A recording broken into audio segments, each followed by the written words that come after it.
Hey folks, it's Dominique live with you here, doing a little bit of a lunchtime broadcast.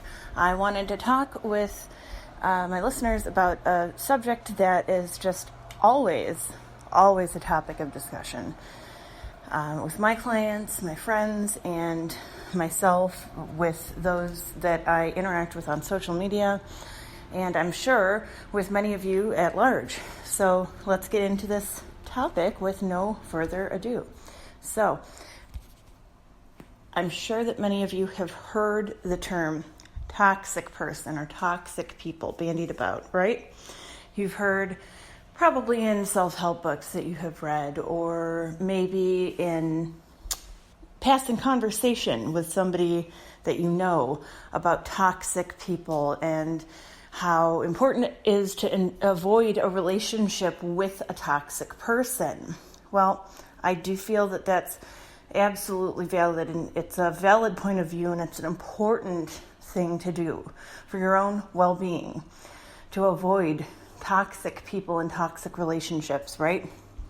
Of course it's important, but what constitutes a toxic person and what doesn't, really? I know that there is a lot of confusion about that.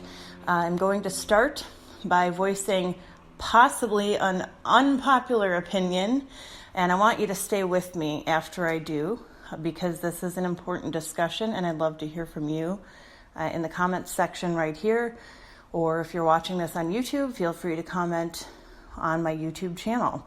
So what constitutes a toxic person and what does not? Well, let's start out by talking about a subject that I've written about plenty, that I know is very trendy right now, and that is the law of attraction. Now, I'm not a believer in the law of attraction. I'm gonna give you that up front. Personally, I do not believe in the law of attraction. I believe in science and fact, and I believe in logic, and I certainly believe in psychology. I do not believe in the law of attraction, and I'll tell you, while I say this, I'm in a beautiful apartment with a relatively new car and a successful business. So not believing in the law of attraction certainly has not caused me any harm. It doesn't impact you one way or the other. I have gotten where I have gotten with hard work and by being diligent and by being as genuine as I possibly can. I think that pretty much works for everybody, no matter what you do for a living or who you are. So, let's talk a little bit about what the law of attraction is for those of you who don't know. I don't want to spend a lot of time talking about this, but let's address it very quickly and very briefly. So the law of attraction is this, forgive me, but hokum, it's BS, that's been bandied about in one form or another for over 100 years now. And it basically says that, now I am simplifying this for time's sake, but it basically says that if we think about something hard enough, it will come to us. Now, let's look at that very short sentence and break down the terminology used. So, are you hearing anything about action in that sentence? You're hearing the word think. You're hearing self-referential, terminology like if I want this, if I think about this, if I need this, if such and such resonates with me. All good things to consider if you're a healthy person, what resonates with you and what doesn't, what feels right to you and what doesn't. But to use that to the exclusion of everything else to determine who you want in your life and what you want your life to look like is problematic at best. And frankly, I'm not hearing a lot of action words in sentences like these that describe the law of attraction. I am not hearing words like, if I want to create a lifestyle that resonates with me, I need to work hard. I need to set a goal and work toward it. I'm seeing a lot of advice about vision boards and about visualizing. And while visualizing is great, action is better. Action is the best. Action is everything. If you sit around and think about what you want, you are not going to attract it. That's not how science works. That is not how the world works. This concept is problematic because it's not scientific, it's not provable. And because it's not provable, you can't disprove it. But the fact is that when somebody is making an assertion, it is on them to prove their assertion and not the people receiving it to disprove the assertion that's being made. So, when it comes to law of attraction, it's not provable. It's not true. It's not a thing. It doesn't work. It doesn't exist. It is something that somebody cooked up in the early 1900s. A person who was not well off financially cooked up this concept and wrote a book about it and made some money. Well, there you go. There's your motivation right there for the person coming up with the concept and writing the book, making money. An admirable motivation to want to take care of yourself and your family. That's great. But you've got to make sure that what you're putting out there is correct and is not going to hurt anybody and is not going to cause anyone harm. After this book was put out in the 1930s, there was another book written by Napoleon Hill, I believe. I could be totally wrong on the name. I don't have my notes in front of me. I believe it was Napoleon Hill, though. Think and Grow Rich. I'm sorry, Napoleon Hill was after the 1930s. In the 1930s, it was actually very, you know what, I'm not even going to address this program because I don't want to lump it in with law of attraction, but there was a very popular motivational psychology sort of speaker and writer. Many of you know this person. Many of you have taken the courses offered. I really think that they're valuable courses. I don't want to lump it in with law of attraction hokum. But then Napoleon Hill came along, and some other folks like Esther and Jerry Hicks tried to capitalize on this, and they're all doing it, you know, to make money. They're writing these books to make money.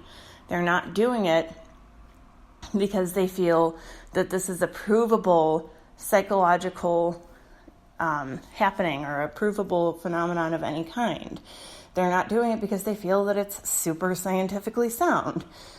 It's to make money. And again, totally admirable to want to take care of your family, to want to take care of yourself, absolutely. But you've got to make sure that what you're doing, and I'm going to use the law of attraction word right here, resonates with you and with your highest good. If it doesn't, and you're trying to con people into buying into a certain philosophy, then frankly, what you're doing is not for anybody's highest good. It's a con job. And I have seen a lot of damage done to my clients and even to a couple of people I know socially because they or somebody they love started buying into the cult of the individual or the law of attraction and began to see everything and everyone that didn't agree with them on every level and everything that looked negative. For instance, looking at the news, watching the news is a big thing for law of attraction people. You're not supposed to watch the news. Watching the news is negative. Now, if you're suffering from severe depression, I would agree. You probably shouldn't be watching the news every night, but maybe reading public information like from NPR or PBS, you should still be informed, right? Just because things that happen in this world are unpleasant does not mean that we shouldn't be aware and that we shouldn't be making steps toward changing them and steps towards making the world a better place. If we want to talk about what resonates with us, rather, let's talk about taking action to make the world a better place, right? So, as you can see, this philosophy is problematic. It is not based in science. It's not even really based in philosophy. It's definitely not based in psychology.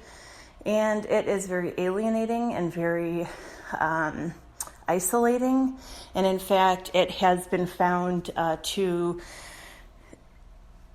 decrease compassion and empathy. And that's why I'm talking about this in our lead-in segment right now, because what kind of person, as you know from listening to my work before and watching me on YouTube and reading my writing, or maybe coming to me professionally, what kind of a person or group of people doesn't have compassion and empathy? Well, you know from having listened to my work and other people's work on the subject that those people are cluster B personality disordered individuals, like narcissists and psychopaths or sociopaths. So what I'm telling you, and I really want you to sit up and take notice, is that engaging in a system of belief like the law of attraction can actually lead to you becoming a narcissist or a sociopath. That is a condition that can be acquired and that you're not necessarily born with. And it starts when you abandon empathy and compassion for others, and when you abandon your ability to see suffering in the world and put yourself in that person's shoes and say, my God, we have to do something about this. This isn't right. I can't imagine how that must feel. So this is a very problematic philosophy on many levels. I do know one person who, and I'm not going to launch into the entire story right now because I haven't gotten her permission recently, but I did actually talk about it on my show on SoundCloud, Welcome to My World, and essentially this person had 2 children and a husband. One of the children was from a previous marriage and was her husband's child, and the other was her child, again from a previous marriage. Well, her current husband became very, very ill, had organ failure actually, and it was a very serious situation. And one of this woman's children, her child in fact, when asked, will you please have yourself tested to see if you can help your stepdad, who basically raised you, said, well, you know what, Mom, I believe in law of attraction, and I just don't think that resonates with my higher self. We're talking about something negative, and as you know, Mom, negative things are called in by the people that they happen to. So Dad called in his illness, and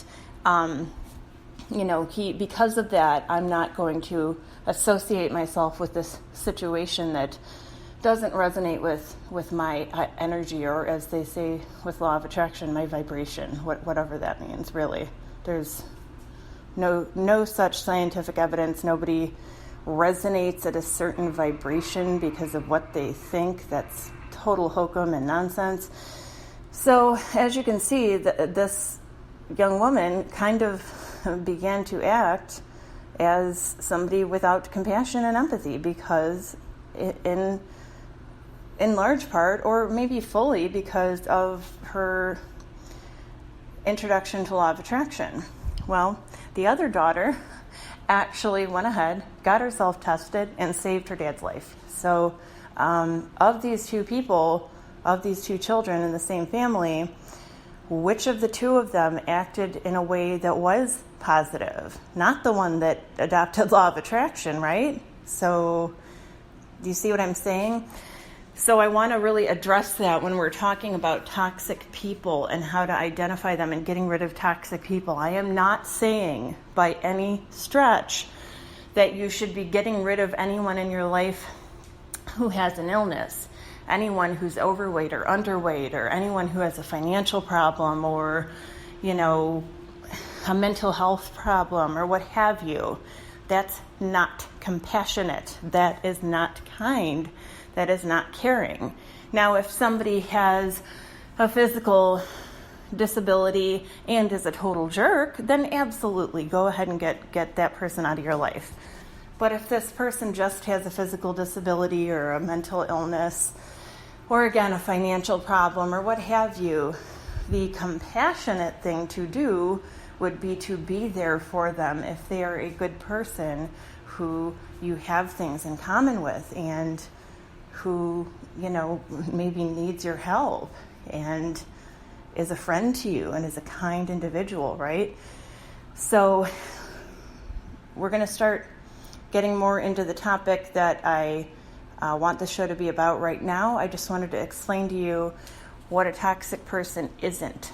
And I wanted to let you know I'm not coming from a place of law of attraction. I'm not coming from a place of,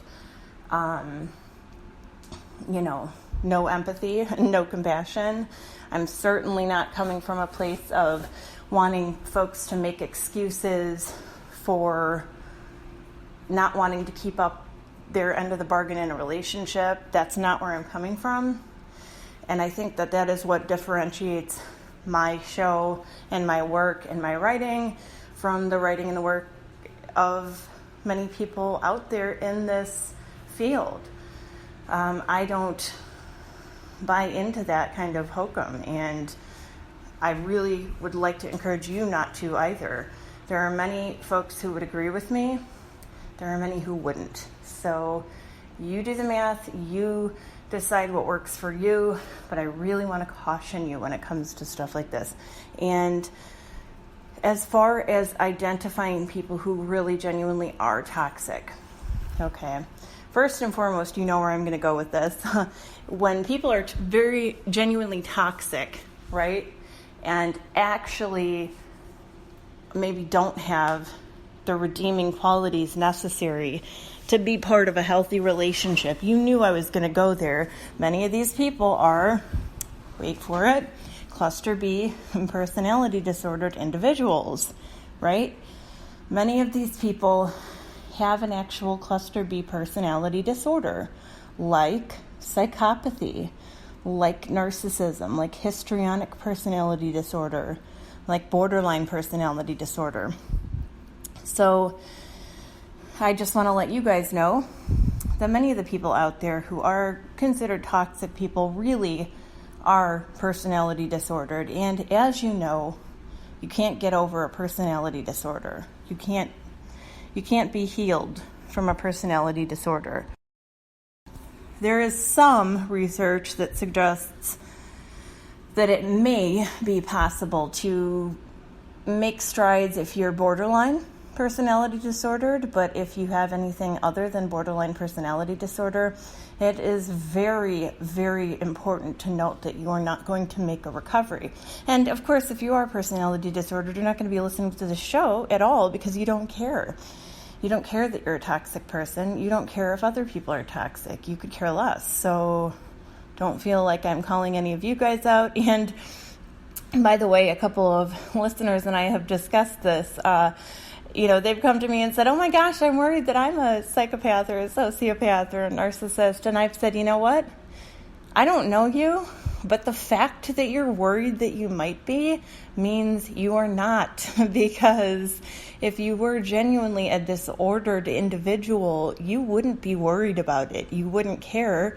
You might even celebrate the fact that you were compassionless and lacking in empathy. So I want to just reassure you that if you're listening to my show and thinking, oh my God, what if I'm a sociopath? You're not. You're absolutely not. And really, I would even go so far as to say, as I mentioned before, that the fact that you're listening is proof enough that you're not, unless you're here to, check up on what I'm doing because you're a jealous narcopath or something. Otherwise you're not disordered. Don't self-diagnose. That's what they'll teach you in Psychology 101 or 151, whatever your college courses run, whatever the first class that you take in psychology is, they will teach you to not self-diagnose. So don't worry about that. You're good. My word is your guarantee, okay? So don't worry about it. You're okay. So I don't mean to, I'm not laughing at you by any stretch. I just think it's very sweet that you're that compassionate. Some of you are that compassionate and that kind, and that, self-aware that you are concerned that you might be among the disordered. You're not. And I think it's very, very self-aware of you to even consider it. So you're good people. There you go. End of story. You're good. You're fine. And you're healthy. And you know what? You're doing what you can to be good to yourself and others. And I applaud that. So as far as how to identify toxic people, now is everyone who's toxic a sociopath, a narcissist, or another cluster B? Well, no, not necessarily. Not necessarily. There's the rare case of somebody who just is so caught up in their life story, in their internal story, and their internal narrative, as I call it, that they simply are not able to be friends to anybody outside of themselves. There are folks who maybe would qualify as toxic, like right now, and maybe later in life, or previously they weren't and won't be, right? So not everybody who's toxic is also disordered, although everybody who's disordered is toxic. So good thing to keep in mind there. You're not going to meet, I do have a couple of clients right now who are struggling with, yes, I know my partner is a narcissist or a histrionic or a psychopath, but is it possible that they still love me? What if I could just learn their cycles and, adjust my behavior accordingly? And there is no such thing. I'm sorry, but somebody who is toxic and disordered is not capable of love and is not capable of self-sacrifice or genuine caring or kindness toward anybody, including themselves, actually, which is very, very sad. In my humble opinion, it is just a very sad state of affairs. Now, how do we identify people who are toxic? And again, who oftentimes, because they are toxic, are likely to be disordered, right? How do we identify these people? Well, as we talked about in a couple of previous shows and YouTube videos here, the best thing to do, if you're in a position where you feel comfortable doing this and it's not your boss or, somebody where it would be socially inappropriate to do this, it's always a good idea in situations where it's appropriate to ask somebody the following question, as we've talked about before. How could you improve yourself? In what way could you grow? Or if it's somebody that you really feel comfortable asking this question of, you could even say, where are you lacking? Almost like an employer reviewing an employee or interviewing a potential employee. In what ways are you lacking? What are your weaknesses as a person? And then, the flip side of that coin would be, again, how do you improve yourself? How could you improve yourself as a human? How could you improve yourself as an employee, as a spouse, as a daughter, a son, a mother, a father, what have you? How could you improve yourself? How could you improve not just your life, not, your life circumstances, but who you are as a person? How could you improve yourself? And folks who are toxic, and definitely folks who are disordered, although some might be aware enough of social norms that they might try to give you a sort of a BS answer, it's not going to resonate, and it's not going to be something that, seems even close to being true. And 99 times out of 100, the person is going to say something totally ridiculous that they think sounds really lofty and, Deepak Chopra-like or Oprah-like or something. Who, by the way, are two people who believe in the law of attraction, interestingly enough. Anyway, so they might say something like, well, I'd like to run for office again and get, 100 times more votes than I got before, because I know people really love me, and, I know that I'm just amazing and awesome. And it was only those ignorant fools who don't want to go to the polls who didn't vote for me before, right? So they might say something like that. They might say something a little bit less obvious too, like, well, I want to go to Thailand again because I'm really spiritual, and Thailand is obviously the spiritual destination for anybody who's super spiritual. And so I will be going to Thailand again, and I know that that will improve my awesome enlightenment as a person, because I am humble, and humble people need to be enlightened, right? So they might say something totally silly and off the wall like that they think sounds really deep and humble and spiritual and, mature. So that, that's just one example of how the person might answer that question. If you ask them in what areas they have weaknesses or might be lacking, they might say something like, well, I am a perfectionist, and I just, everybody falls in love with me, and I am just too damaged and have been through way too much at the hands of other people to love them back, and everybody just adores me, but I am simply unable to adore them back, and that is just so sad. I'm just waiting for the right person to come along. So again, they're not only not expressing a weakness, they're telling you that everybody loves them and how great and wonderful and awesome they are, which is absolutely ridiculous and should be looked at askance each and every time. Okay. So these are good ways to tell if somebody is toxic. If you don't have the luxury of, in fact, asking somebody that question, then there are some really great red flags that you can use to identify somebody who's toxic. The first of those being that somebody who's toxic and likely, again, disordered, is going to love bomb you. They're going to go on a hardcore campaign, particularly when they first meet you, but also if they have kind of discarded you and are trying to pull you back in. They're going to go on this, again, almost like somebody running for an office of some kind or campaigning for a job of some kind. They're going to go on this hardcore effort, this hardcore campaign to kind of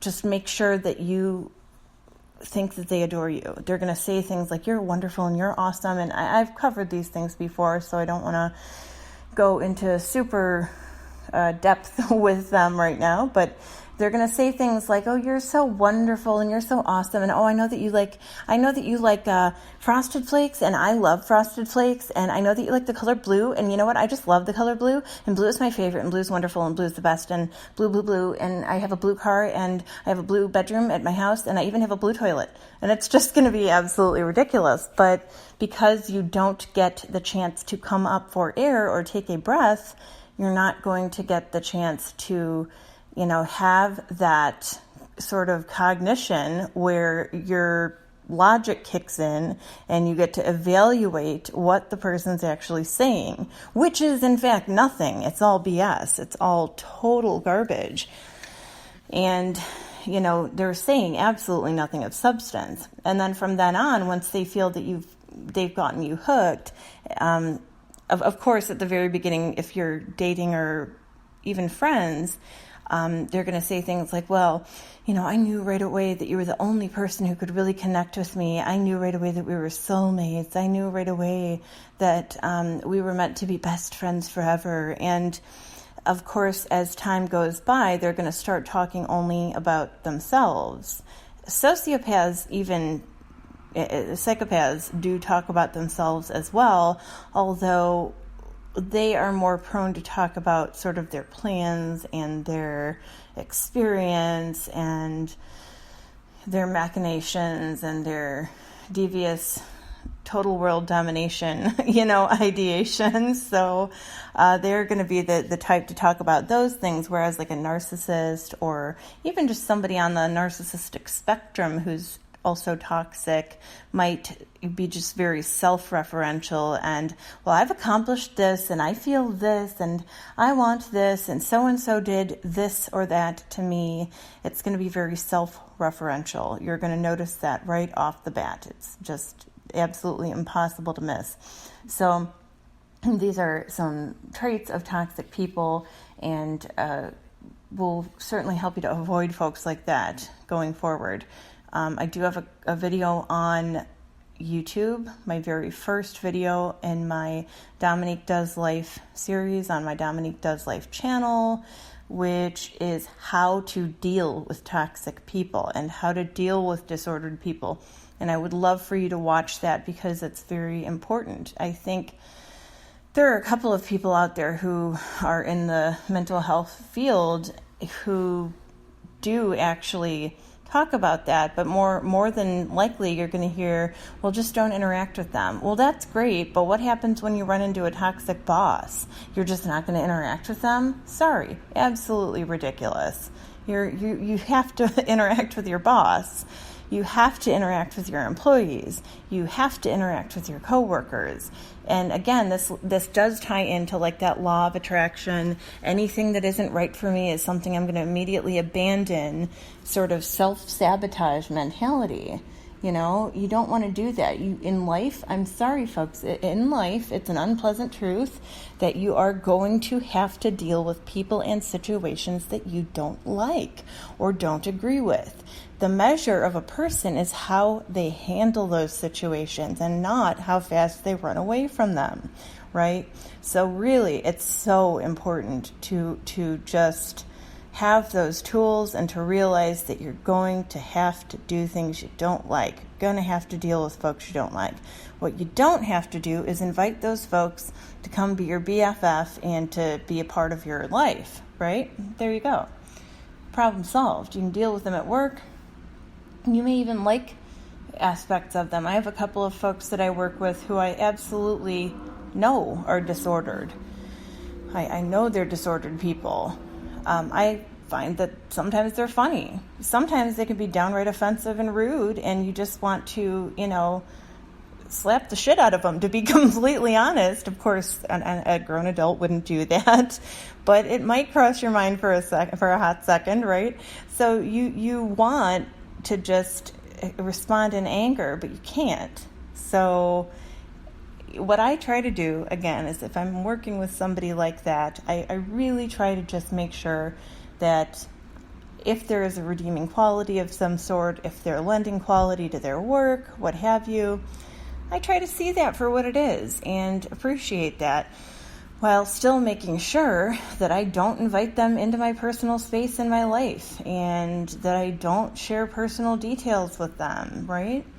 Very, very simple. You can, I have a good friend who works with folks who have mental disabilities and who are on the spectrum for various conditions like autism, and she has this really great, program that she goes over with her clients where she very specifically lays out, and I think this will help anybody who's looking to avoid toxic people. She very specifically lays out what different categories of relationships there are in your life and what things are appropriate in each category. And I really think that will help those of us who are trying to avoid toxic relationships. So the first category, as she puts it, are people that you might wave to or shake their hand upon occasion, like the mailman, the FedEx delivery person. You might say, "How are you?" to that person, right? Then, of course, there are people, and we're not talking about just everybody you'll ever encounter in life. Like if you're going to encounter a judge or a police officer or somebody who's, in some way a real authority figure, you're not going to high-five them and say, "How are you?" But we're talking about people that you're going to come into contact with on a daily basis, people that you might encounter often in life, and how to interact with them and what category they fall into. So again, first and foremost, there's the "Hi, how are you?" Maybe a handshake, a postman, delivery person, somebody that you don't know, that you're not going to invite into your house, that you're not going to necessarily exchange more than just a pleasantry with. For instance, that's somebody that, as my friend says, you're not going to go up and hug. You're not going to go up and give a kiss on the cheek to. You're not going to, tell your personal details to this person. Then there are sort of acquaintances that that you know just a little bit better. Maybe your teacher at school. Maybe if you're a teacher or authority figure of some sort, your students or the people that are under you at your job. You're a manager and the people you're managing at your job, something like that. These are people that, again, you might shake their hand. Waving is probably not what you're going to do, but shaking their hand and asking how are you, possibly asking how the family is, right? So that's the second tier. The third tier are people that you're friendly acquaintances with, people with whom you might either shake hands or hug, people who might know just a little bit more about you and you might know a little bit more about them. And, up until this tier, this third tier, you're going to maintain professional boundaries with these people. Then there's the friendship tier. People that you're probably going to hug and that you're going to talk about your life with and discuss their life with, and people that you are going to interact with on a more deep, meaningful, and personal level. And of course, that's where that professional boundary ends. Now, you're not going to be discussing your bowel movements with them or, unpleasant physical health symptoms of any sort, like personal symptoms. You're not going to discuss dryness during sex or something like that with this person, but you're going to discuss more personal topics. Hugging is appropriate. Then there's that fourth tier of like best friend, where you might kiss them on the cheek. You're probably going to hug them.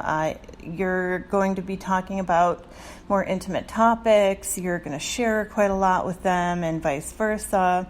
Then we've got the fifth tier of like lover or partner or husband, wife, boyfriend, girlfriend, where you're going to be very intimate with that person. And touching is definitely okay. And you see where I'm going with this, right? So the issue with toxic people is that they can't differentiate between these tiers.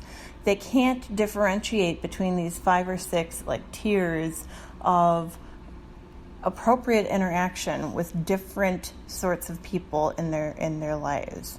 They don't get it. So you'll notice right away that either they'll try to constantly be up in your space, making you uncomfortable, or they might be so distant and so unapproachable that they make you uncomfortable. They're not going to be able to find any kind of a balance between total unapproachability and total, dominating in your face, in your space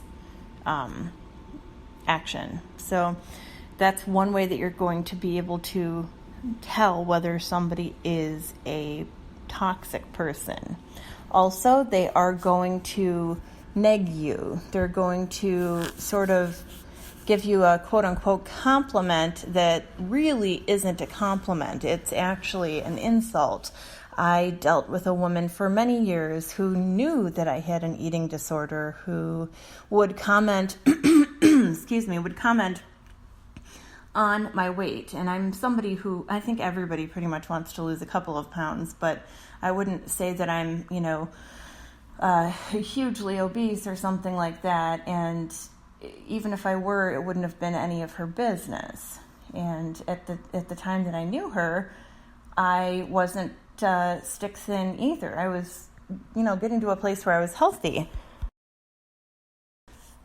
And she knew that I was recovering from an eating disorder and would purposely comment every single time she saw me on my weight. And she'd say it in a really gross way, like, well, you look a lot better than when I saw you last time. Oof. Wow, right? Is that a compliment? I don't think so.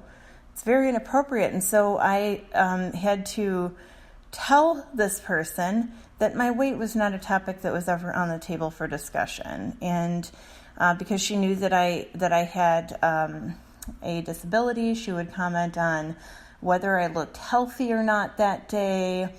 Again, I would say, I think that you're trying to come from a good place. I don't actually, but you've got to give somebody the benefit of the doubt. And I would say something like, I think you're probably trying to come from a good place right now, but my health really is not on the table for discussion either. And so I would appreciate you respecting those boundaries. She didn't get it. She just gave me this blank look. And this is what I hear from my clients too when they stand up for themselves in respectful ways like this with toxic people. So again, another trait of toxic people is they're going to neg you. They're going to give you this really dubious compliment. They're going to say things in public that are slightly insulting to you. I work with someone now and again who makes sure to say things in public that are slightly insulting to me. And I don't know if this person is really aware of it or not, but it's not appropriate. And I have a great sense of humor. I think I really value that in other people. And but I certainly wouldn't go out and make comments in public that are negative about somebody or neg someone in public, nor would I neg someone in private. That's totally different than the sort of inside joke deal that exists within friendship. Not appropriate to neg someone. So that's something you're going to notice with toxic folks, the negative compliments. They're going to be very jealous of you, whether they admit it outright or not. They're going to talk in broad terms, not specific terms. They're going to address, like for instance, if you are talking to somebody on social media or in a place where you're in a social setting and you hear them say things like, I really have a very special person in my life, and this special person is really wonderful and beautiful. That is a really immature way of trying to play people against one another. That is not them actually acknowledging that they have a great boyfriend or girlfriend. That's them trying to pit all of the women that they know or all of the men they know against each other, right? That is not them being positive and trying to give someone a compliment. They want people to feel uncertain, unsteady on their feet. They want people to feel, that they want people to wonder if they're the one getting the compliment, but then also be really pissed that it might be someone else getting the compliment. And that's just not appropriate. That's not the way that a mature adult acts, right? It's just absolutely disrespectful. So you're going to notice a lot of comments like that, a lot of broad comments like, well, I'm really thankful for the special people in my life that make me feel good. And it's not going to be a positive thing. Again, it's going to be a, hey, I'm trying to shake things up and I'm just putting you on notice that you might not make me feel good enough. So work harder, buddy. It really is that immature and that silly. So these are things you're going to notice with the toxic person. And they're not going to come out outright and say, hey, I'm an abusive jerk. But they might say things like, well, I've really had bad experiences with my former boss or my former bosses, my former coworkers, my former friends, or my former partners. Nobody understands me, but I know you will. That right there is a huge red flag. So these, I hope, are some helpful ways for you to discern whether somebody is actually toxic or whether maybe they're just a little bit awkward, or whether there's somebody who is just, struggling in their life right now and isn't quite acting like themselves. So I think these are some pretty concrete ways to determine this. If you have any questions or any comments about things you've experienced or red flags that you really feel work for you in determining whether somebody's toxic or not, please feel free to leave them in the comments section and keep the discussion going. Thank you so much for tuning in, and be well and be good to yourselves. Have a wonderful day.